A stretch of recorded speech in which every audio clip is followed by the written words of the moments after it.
공조수사본부의 윤석열 대통령 체포영장 집행을 방해한 혐의로 경찰이 김성훈 경호처 차장에게 오늘 출석을 요구했습니다. 김 차장은 지난 4일과 8일 두 차례의 소환 요구에 불응했는데요. 현장 나가 있는 취재기자 연결합니다. 윤태인 기자.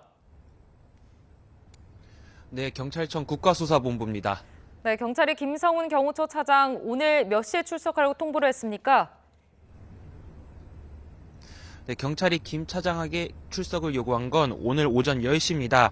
김 차장이 변호인 선임계를 내지 않은 것으로 파악된 가운데 아직 김 차장의 모습은 보이질 않고 있는데요. 조금 더 상황을 살펴봐야 할 것 같습니다. 앞서 경찰은 지난 4일과 8일 두 차례에 걸쳐 김 차장에게 출석을 요구했지만 응하지 않았습니다.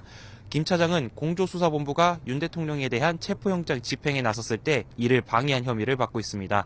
앞서 어제 같은 혐의로 13시간 넘는 강도 높은 경찰 조사를 받은 박종준 전 경호처장은 오늘도 아침부터 경찰에 출석해 조사를 받고 있습니다.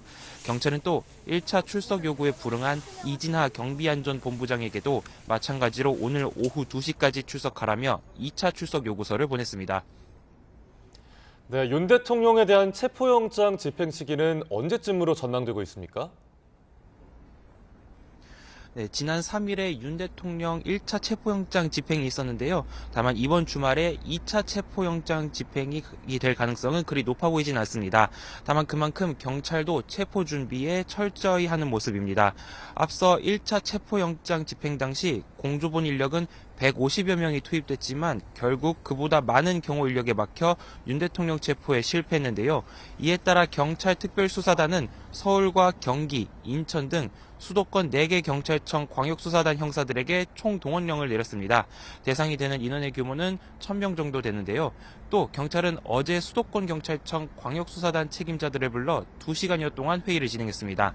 총경급 간부들이 모였던 회의에서는 윤 대통령 2차 체포영장 집행 시 예상되는 애로사항과 투입할 인원 규모, 임무 배분 등을 논의한 것으로 전해졌습니다.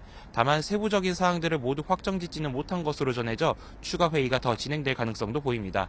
지금까지 경찰청 국가수사본부에서 YTN 윤태인입니다.